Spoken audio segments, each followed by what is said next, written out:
когда нет времени на раскачку. Какой договор заплатить городу надо уже открывать. И даже на сон. Вчера, например, мы до ночи работали на ВКС. Слова, которые остаются за кадром и вспоминаются после. Задача поставил не разделять год детства и год семьи. Расскажем, что срывает планы. Николай Николаевич, как у вас задымленность населенного пункта? И как работаем, когда не хватает сил. Будет электризировано. Это и многое другое. Вместе с Айсеном Николаевым. Улус на связи. Добрый день. В ежедневных режимах работа КЧС. Сколько улусов на связи? Почти все.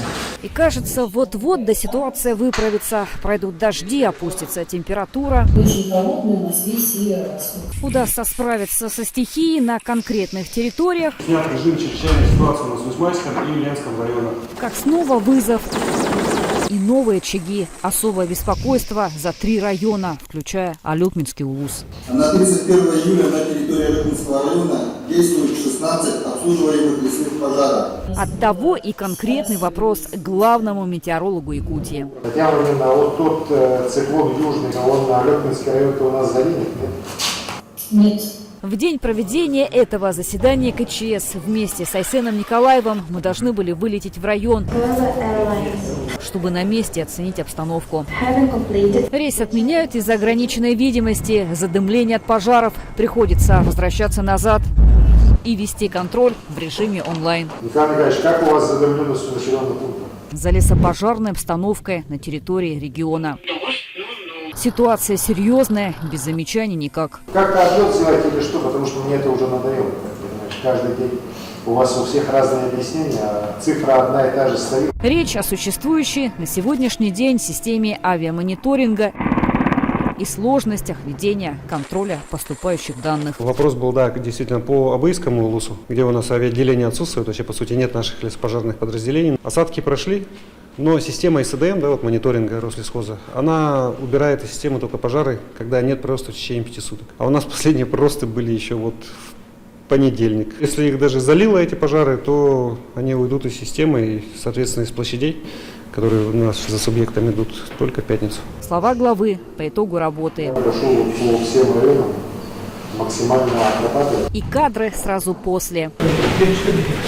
Когда наступает время журналистов, а первым лицам явно не до них. Закулисные съемки, работы СМИ. Это для передачи отдельно? Только для ГТСК. Какие акценты были сделаны? Но основные акценты были сделаны на том, что пожары, которые локализованы, силы с них переводить на те пожары, которые продолжают действовать. Ну и по возможности в других районах, где мы ликвидируем пожары или локализуем, также усилять оперативно. Пообщаться с главой нам все-таки удастся, но позже. Вместе мы отправляемся по местам благоустройства столицы региона, визитные карточки города и его мастер-план. Сегодня глава снова осматривает ход благоустройства набережной. Много изменилось, появилось покрытие, плитка и уличное освещение. Так это место выглядело год назад. Были здесь вместе с главой. Следующего сезона все закрываем. И вот что произошло за это время. Набережная обретает новый вид. Вот таким вот ярким получилось это покрытие здесь. Глубокий синий, бирюзовый, желтый. Все те цвета, с которыми и символизируется это место набережная Сайсары. Узнаем о деталях. Это пропонтонный мост. Течения нет. С производителями разговаривали, он такой прочного материала, то есть он не боится льда. Здесь проблемы должны быть. Ну, надо посмотреть.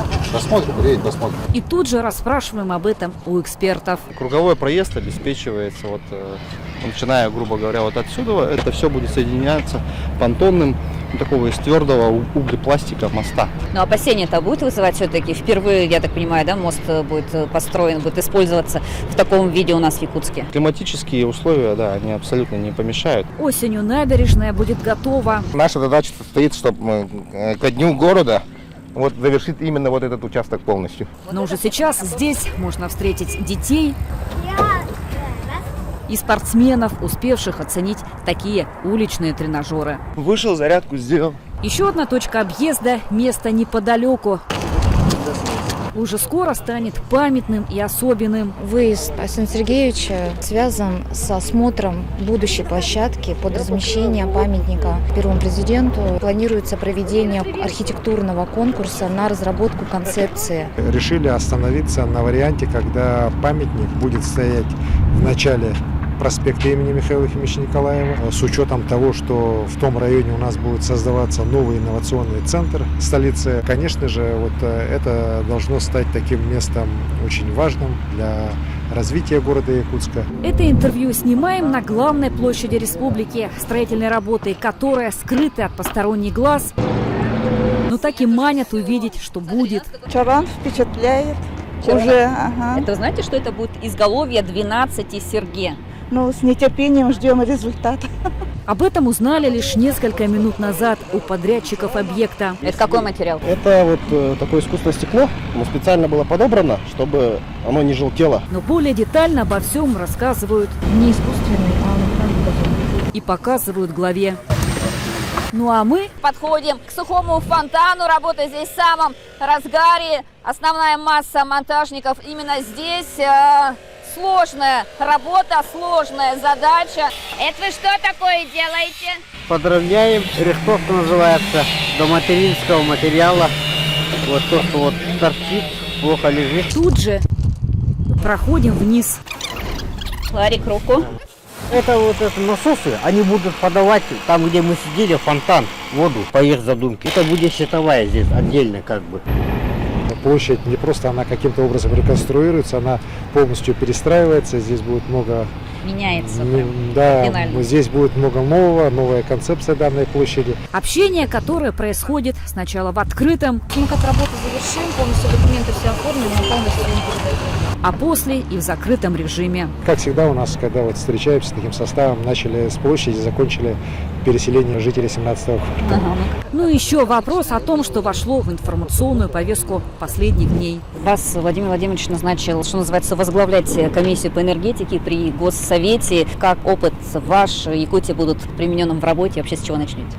Ну, мы уже начали, работа у нас идет активно, буквально со следующего дня, как вышел указ президента, ко мне начали поступать и документы различные, и предложения по работе энергетики в целом страны. На самом деле ответственность очень большая, потому что те же вот национальные проекты новые, которые сейчас разрабатываются и утверждаются, они все проходят экспертизу именно через, в конечном итоге, через комиссии профильные Госсовета.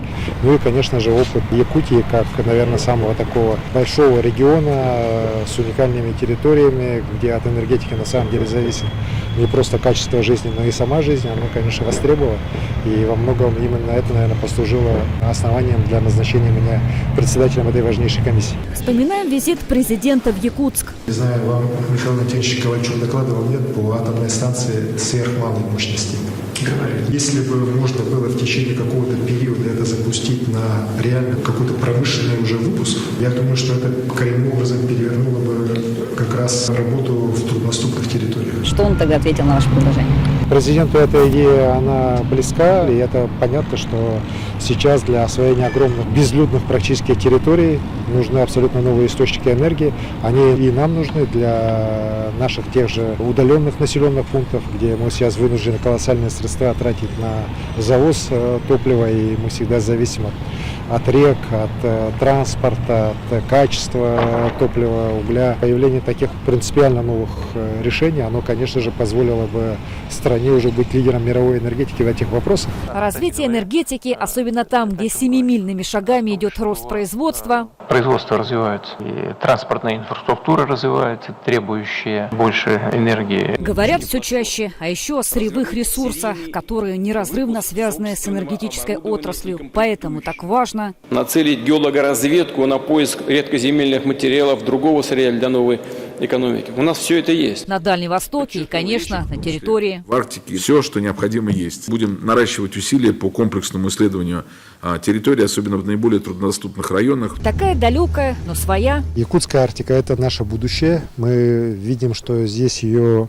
изучение и геологическое изучение, оно, в принципе, только начинается.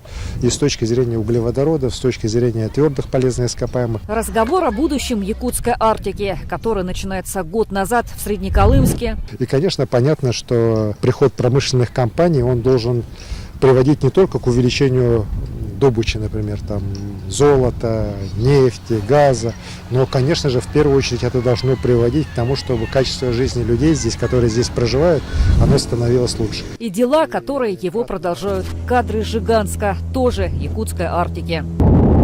добираться до сюда и долго, и порой утомительно. Морально нет, физически.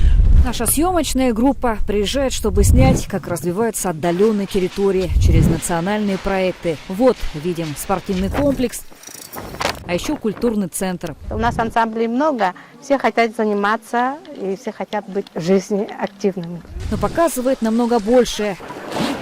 В объективах видеокамер быт и жизнь, кто остается на родной земле. Афиной деревья набираем и еще речным тайником. Сохраняет и развивает культурные ценности, а еще семейные традиции малочисленных народов Севера. А это уже Якутск и Дом правительства. Через несколько минут здесь назовут район, который станет обладателем гранта главы на лучшие показатели семейной политики. Становимся свидетелями, как распаковывают сертификат, и первыми узнаем, кто победил. Никто не знает.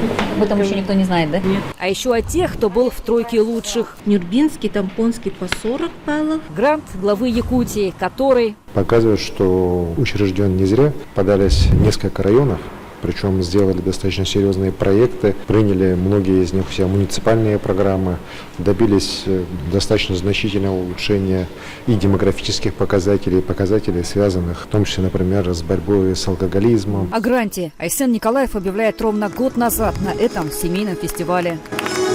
Когда говорит о главных ценностях, и со сцены слышит такой вот детский крик. Символично. Даже в самом его названии заложено все самое важное в жизни каждого из нас. Результат, который достигается за счет высоких показателей в таких категориях. Это численность населения, численность молодого населения, численность семей многодетных. Встречаем министра у лифта. Несколько слов, пожалуйста. И продолжаем ту же тему. Ведь это не только поддержка при рождении детей, но это и поддержка семей, попавших в трудную жизненную ситуацию. Это поддержка детей-сирот и детей, оставшихся без попечения родителей. Это поддержка многопоколенных семей. А потом находимся, чтобы поговорить с главой. Грант же будет продолжаться. Конечно, будет продолжаться. Мы будем смотреть, улучшать и методику, улучшать определенные подходы к выдаче этого гранта. И позже вместе с ним проследовать в зал совещаний, где в торжественной обстановке вручат сертификат на 10 миллионов рублей. Муниципальному району Горный Урус. Меры поддержки, которые и привели к победе. Мы вручаем семьям, у которых родились 4-й и 6-й ребенок, теленка, да, чтобы они расширяли свое личное подсобное хозяйство. Пока горный район решает, на что пойдет грант. 10 миллионов – это большие средства, будем решать. Пойдем. Глава успевает посетить еще одну семью. Встречает почетного гостя, мама, 3 детей и супруга участника специальной военной операции. Как всегда, теплая и душевная атмосфера, накрытый стол, но главу больше всего интересует другое.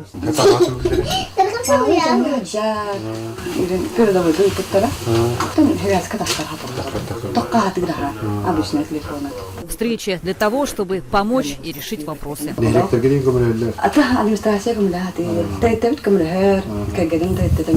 По традиции не с пустыми руками. Каждому ребенку внимание и, конечно, подарки. Слушайте, ну у вас подарки прям целый диван, да? Книга. Ага. И первые слова после общения с главой. Очень долго ждали, волновались. Аж маленький не заснул, очень рано встал. Эта встреча проходит в Татинском, а это уже в Чурапчинском Улусе. С разницей в полгода тоже еще дети, но уже с четкой позицией. Подростки такого возраста понимают? Да, конечно, понимают. Но это патриотизм, оно обширный. Но самое главное, они должны понять, кто они, хорошими людьми должны стать. Военно-патриотические клубы на базе средней школы. Здравствуйте, ребят. Участники только готовятся встретиться с главой и, как и многие, смущаются при виде камер. Но все-таки делятся своими мечтами и планами. В погонах, наверное, себя выше. А еще раскрывают такие секреты. Вот что важно в строевой ходьбе? Темп хороший, Так. отмашка, Выбор. осанка, Дисциплина, которая важна с малых лет. тренировки. Тренировки. Ага. Какие тренировки? И результаты которым с гордостью говорят. 3 выпускника сейчас находятся на СВО, защищают рубежи нашей Родины. И один еще мой выпускник участвовал на параде Красной площади. Они хотят быть такими, как старшие братья.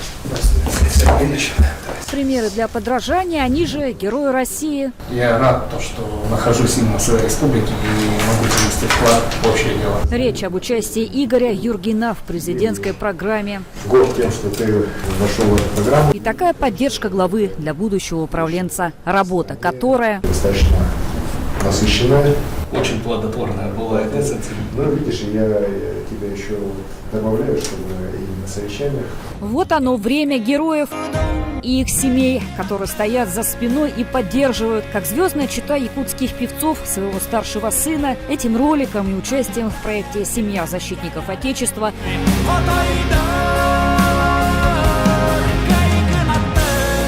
Так и вся Якутия вниманием и заботой каждого своего бойца. Вместе с Айсеном Николаевым.